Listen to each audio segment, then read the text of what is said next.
नमस्कार दोस्तों, आज की वीडियो का विषय है और हैं का प्रयोग। यूं तो कहने के लिए यह विषय बहुत ही छोटा है। इस विषय में आपको लगता होगा कि कोई दम नहीं है, लेकिन यह बहुत ही महत्वपूर्ण विषय है, क्योंकि अक्सर छोटे ही विद्यार्थी नहीं बल्कि बड़े विद्यार्थी भी है और हैं के प्रयोग में गलतियां कर देते हैं। तो चलिए बिना देर किए आज के वीडियो को हम समझते हैं कि है और हैं में क्या फर्क है और है का प्रयोग किया जाता है या हैं का प्रयोग किया जाता है। तो आज की वीडियो का विषय क्या है या हैं का प्रयोग। यह है या हैं का प्रयोग, या हम कह सकते हैं है और हैं का प्रयोग। तो ये दो शब्द कहां पर प्रयोग किया है, नहीं हम शब्द क्यों कह रहे हैं, क्योंकि इनके अंदर मात्राएं भी मिली हैं और इनका कोई अर्थ निकल जाता है जब हम वाक्य में प्रयोग करते हैं। अब देखिए, ये जो है यह एक वचन के अर्थ में प्रयोग किया जाता है, एक वचन के अर्थ में। दूसरी बात क्या हो जाती है, एक वचन के अलावा यह वर्तमान काल में प्रयोग किया जाएगा, वर्तमान काल में प्रयोग किया जाएगा, वर्तमान काल में प्रयोग किया जाएगा और एक वचन के अर्थ में प्रयोग किया जाएगा। एक वचन के अर्थ का मतलब यह है कि यह एक वचन कर्ता के साथ प्रयोग किया जाएगा। जैसे एक वाक्य में लिख देता हूं कि लड़का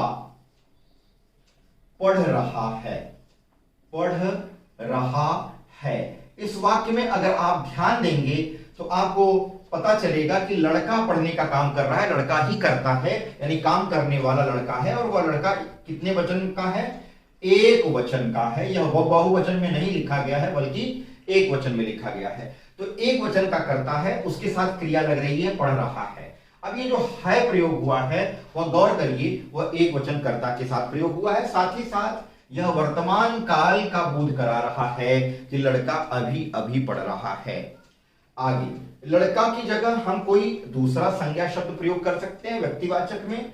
जैसे हमने कह दिया राम पत्र लिख रहा है, पत्र लिख रहा है, राम पत्र लिख रहा है। यहां कर्ता जो है राम है, राम संज्ञा शब्द है, व्यक्तिवाचक संज्ञा है और एक वचन में है, यानी अकेला है। और अकेले के साथ एक वचन कर्ता के साथ हमेशा क्या लगेगा, है का प्रयोग किया जाएगा, याद रखिए। दूसरी चीज, यह है का प्रयोग हमेशा एक वचन के साथ होगा और वर्तमान काल में होगा। एक बात तो यह हो गई। अगली बात यह है कि है का प्रयोग हम वहां करते हैं जब कोई व्यक्ति हमारी उम्र का है या हमारी उम्र से छोटा है।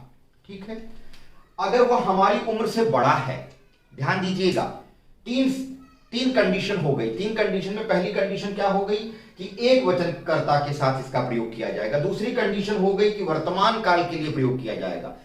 तीसरी कंडीशन यह हो गई कि जब कोई व्यक्ति हमारी उम्र का है या हमसे छोटा है, हमारी उम्र का है या हमसे छोटा है, तो उस अर्थ में भी हम है का प्रयोग करते हैं। जैसे राम मेरा भाई है, इसका मतलब है यह है कि राम जो है हमसे छोटा है और हमारा वो भाई है। या अगर हमने कह दिया मोहन बहुत ही आज्ञाकारी लड़का है, ठीक है, तो मोहन का जब हम बोध करा रहे हैं, जाहिर सी बात है कि या तो हमारी उम्र मोहन की उम्र से थोड़ी बढ़ जाती है या मोहन हमारे सामने बच्चा है। तो जब ऐसे सेंस में वाक्य प्रयोग किया जाता है तो वहां यह दर्शाया जाता है कि मोहन उम्र में छोटा है।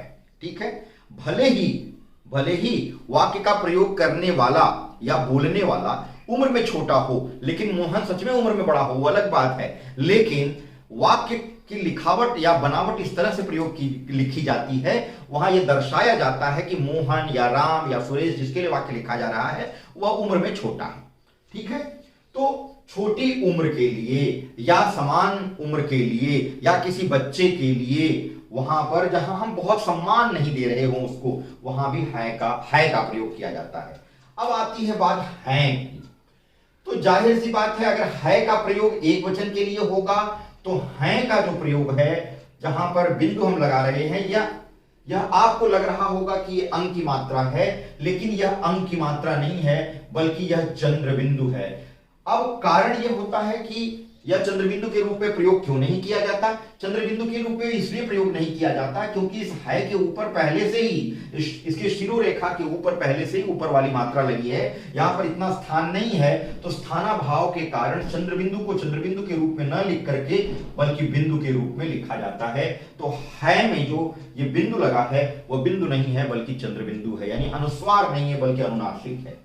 अनुनासिक है, अनुनासिक को ही हम चंद्रबिंदु कहते हैं, अनुनासिक को ही चंद्रबिंदु कहा जाता है। अब गौर कर लीजिए, हैं का प्रयोग मैंने आपको क्या बताया कि हैं का प्रयोग बहुवचन के अर्थ में किया जाता है। तो बहुवचन, बहुवचन, बहुवचन नहीं, बहुवचन, ह में छोटा उ होगा, अगर ह में बड़ा उ लग जाएगा तो बहु हो जाएगी आगे, तो बहुवचन के अर्थ में प्रयोग होगा। दूसरी बात, इसका भी प्रयोग हम वर्तमान काल में करेंगे, ये बात में समानता है, वर्तमान काल में ये भी प्रयोग किया जाएगा, लेकिन यह बहुवचन के ही अर्थ में प्रयोग नहीं किया जाएगा, बल्कि किसी को अगर हम सम्मान दे रहे हैं तो सम्मान देने के अर्थ में भी, देने के अर्थ में भी इसका हम प्रयोग करते हैं। जैसे हमने लिख दिया कि मां खाना पका रही हैं, खाना पका रही हैं। अगर हम मां को सम्मान दे रहे हैं और सम्मानित भाषा लिखना चाह रहे हैं तो हम मां के लिए हैं का प्रयोग करेंगे। यद्यपि मां एक वचन है, लेकिन सम्मान देने के अर्थ में हम एक वचन के साथ भी, एक वचन कर्ता के साथ भी हैं का प्रयोग होगा। आप कहेंगे कि सर आपने कहा कि हैं का प्रयोग बहुवचन के अर्थ में होगा, तो यहां पर हैं का प्रयोग तो बहुवचन के लिए नहीं हो रहा है, क्योंकि मां तो अकेली किसी एक मां की बात की जा रही है। बात आप सच सोच रहे हैं कि यहां एक ही मां की बात की जा रही है, लेकिन गौर करने वाली बात है कि मां हमारे लिए पूजनीय है, वंदनीय है, हमसे बड़ी है, हम सम्मान दे रहे हैं, तो मां के लिए हमने हैं का प्रयोग किया। मां खाना पका रही हैं, ठीक है। पिताजी आ रहे हैं, पिताजी दिल्ली से आ रहे हैं, दिल्ली से आ रहे हैं। तो यहां पर आपने देखा कि हम पिताजी या मां या हमने किसी और बड़े जो हमसे उम्र में बड़े हैं या हम उन्हें सम्मान दे रहे हैं। कभी कभी क्या होता है कि कोई अधिकारी जो हमसे उम्र में छोटा है लेकिन वो किसी ऊंची पोस्ट पर बैठा है, तो उससे छोटा अधिकारी भले ही वो उम्र में बड़ा हो लेकिन उसको सम्मान की दृष्टि से देखता है और सम्मान के ही हिसाब से बात करेगा। तो सर क्या आप आज दिल्ली जा रहे हैं, वो ऐसी बात करेगा। वो अगर अपने अधिकारी से पूछ रहा है या बात कर रहा है तो वो पूछेगा सर क्या आप आज जल्दी जा रहे हैं, सर क्या आप कल जल्दी आएंगे, ठीक है। तो वो जब ये आएंगे और हैं इस तरह की भाषा बोलता है तो वहां वो सम्मान देता है। तो हैं जो है वह भी सम्मान देने के अर्थ में प्रयोग किया जाता है। यद्यपि हैं बहुवचन में प्रयोग किया जाता है, लेकिन जब हम सम्मान देते हैं तो एक वचन के कर्ता के साथ, यानी एक वचन कर्ता के साथ भी हैं का प्रयोग किया जाता है। अगली बात, बहुवचन कर्ता के साथ कैसे होगा। जैसे हमने लिख दिया लड़के पुस्तक पढ़ रहे हैं, लड़के पुस्तक पढ़ रहे हैं। यहां आप देख रहे हैं कि लड़का ना लिख करके हमने लड़के लिखा, तो लड़के के अर्थ में हमने हैं लगाया, यानी बहुवचन कर्ता के साथ हैं का प्रयोग होगा।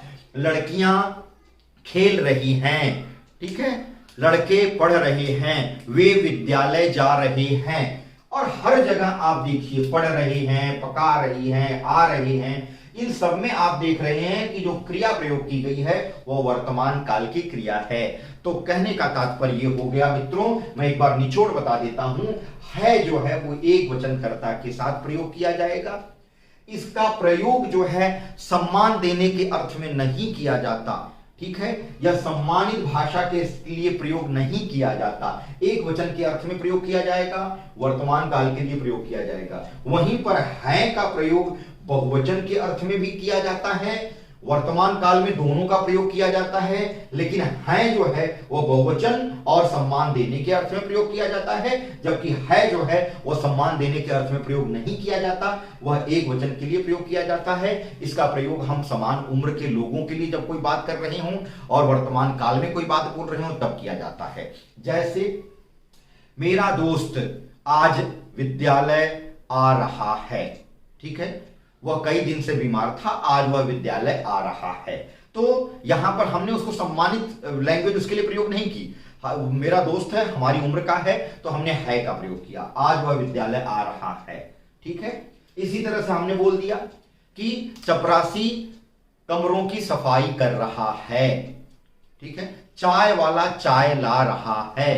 तो जहां पर हम एक वचनकर्ता का प्रयोग करेंगे वहां पर है का प्रयोग करेंगे, और साथ ही साथ यह यहां पर सम्मान देने की आवश्यकता नहीं रहती, वहां पर भी हम है का प्रयोग करते हैं। तो मित्रों, मैं समझता हूं है और हैं आपको क्लियर हो गया होगा। अगली वीडियो में इसी तरह से एक रोचक विषय के साथ मैं आपसे फिर मिलूंगा। तब तक के लिए आप सभी का बहुत बहुत धन्यवाद।